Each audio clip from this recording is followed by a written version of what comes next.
So I'm going to indulge myself a little and tell you all a little story.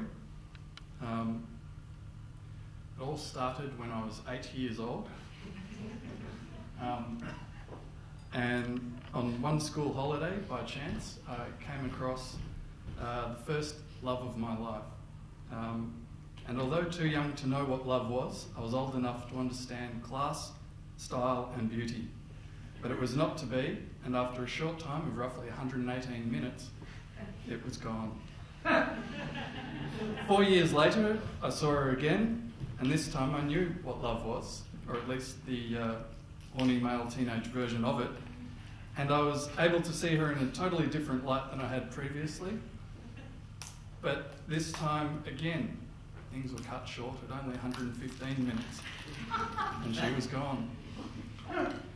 Another 4 years later, and this time when I saw her, I knew I must find out everything about this woman,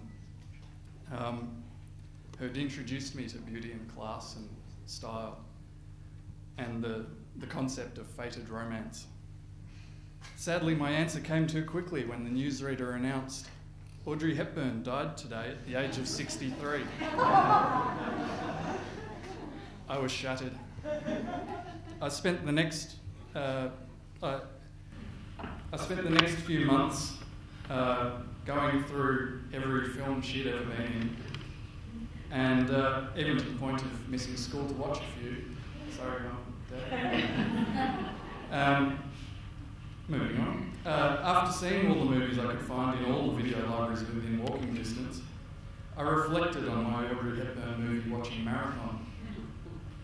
What I found was the shocking realisation that my celluloid escapism was so dramatically far from my current reality at the time that I was completely unsatisfied and began trying very hard to seek my own romantic scene to star in. For the next 10 years, I had crushes and moments I believed were fated, but always turned out to be emotional self-deception. Then, 2 years and 11 months ago, fate finally played its hand. However, it was not eyes meeting across the dance floor as I'd always thought it might be. It was through my second love, my computer.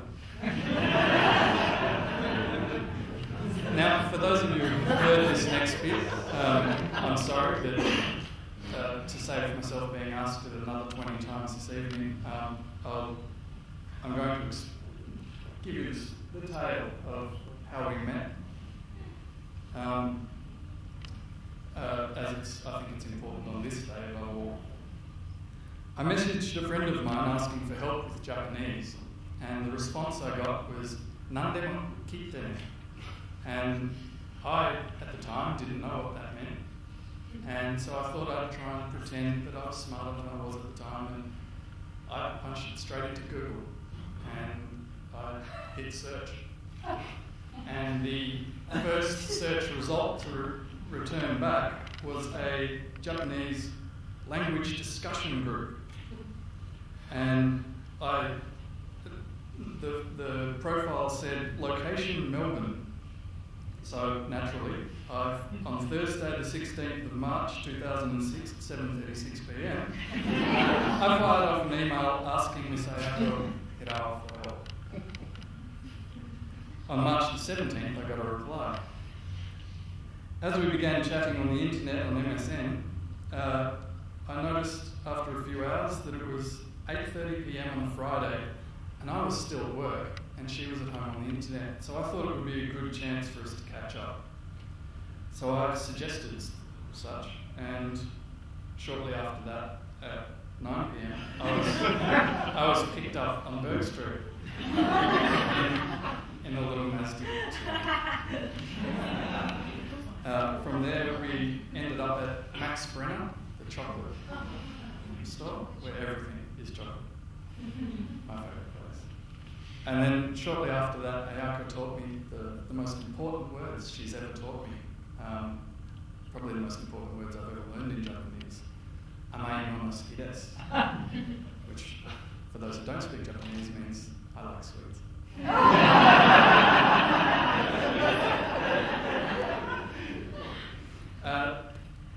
Neither of us had turned up to that day expecting to find love. we both expected to just find somebody to spend our lonely single lives just chatting with for a little while. But by the end of that night, as Ayako was walking away, something inside me just made me blurt out, "Want to see me Sunday?" To which, gleefully, she said yes. So on Sunday, the 19th of March, 2006, we met at Mum's house in Hawthorne and spent the whole day together talking as much Japanese as we could, which was not a lot. Well, on my part. She could speak very well. The more we talked, the more I liked her. But being single for the best part of a decade, I was still a little shy. I thought I'd try the tacky movie approach. So I, upon asking, found that Ayako liked horror movies just as much as I did. So we went and watched a film called A History of Violence. Sadly, however, this film turned out to be nothing more than a drama. So we were left.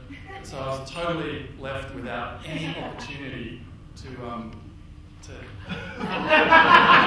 her during the movie, which I'm kind of glad because that probably wasn't as smooth as I thought it might have gone. So I thought I'd lost my chance. But after mentioning my dissatisfaction with the lack of horror in the film, I then mentioned to Ayako how many great horror DVDs I had at home. To which she said at 10:30 p.m. on Sunday, "Let's go watch one." Needless to say, that was all I needed to assume that the feelings may be reciprocated. An hour later, we shared our first kiss after the first victim dies in Evil Dead.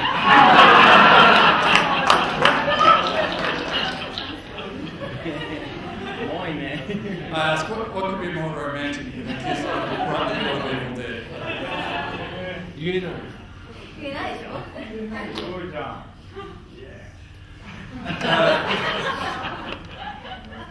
We've spent 3 of the best years of our lives together, but I only needed the first 2 to know that she was all I needed for my own fairy tale romance.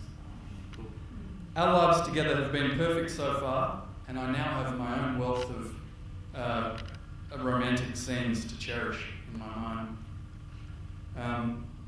I have no doubt that this scene, like many of the Audrey Hepburn films I watch, will end with a happy ending. I love you, Ayako, and I'm the happiest I can possibly be when I'm with you. Thank you for being my co-star in the rest of my last production.